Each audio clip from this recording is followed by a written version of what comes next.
ఎవరికి ఎంత జ్ఞానం ఇవ్వాలో, ఎవరితో ఎలా మాట్లాడించాలో, ఎవరిని ఎలా వాడుకోవాలో అన్నీ తెలుసు దేవునికి.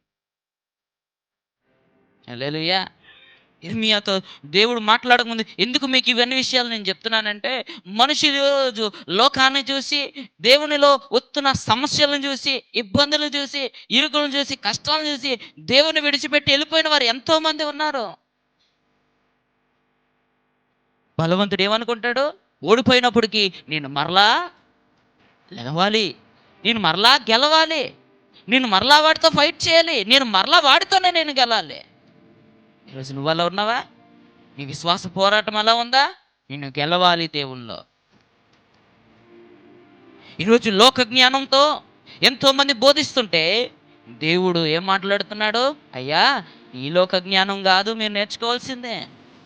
పరలోక జ్ఞానం నేర్చుకోండి. పైనుండి వచ్చే జ్ఞానంతో మీరు వ్యవహరించాలి.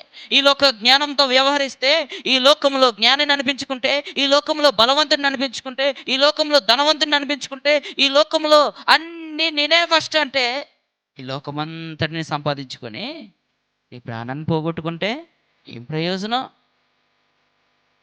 కోట్ల మీద కోట్లు, కోట్ల మీద కోట్లు, కోట్ల మీద కోట్లు సంపాదిస్తారు. చచ్చిపోయిన రోజు ఒక రూపాయిని పట్టుకెళ్తారా?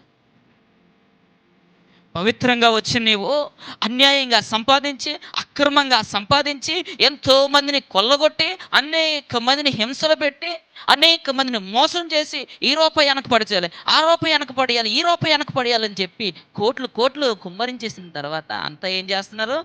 చచ్చిపోతే ఎవడూ లేకపోతే ట్రస్ట్కి, అనాథాశ్రమాలకి రాసి పడేస్తా ఉన్నారు.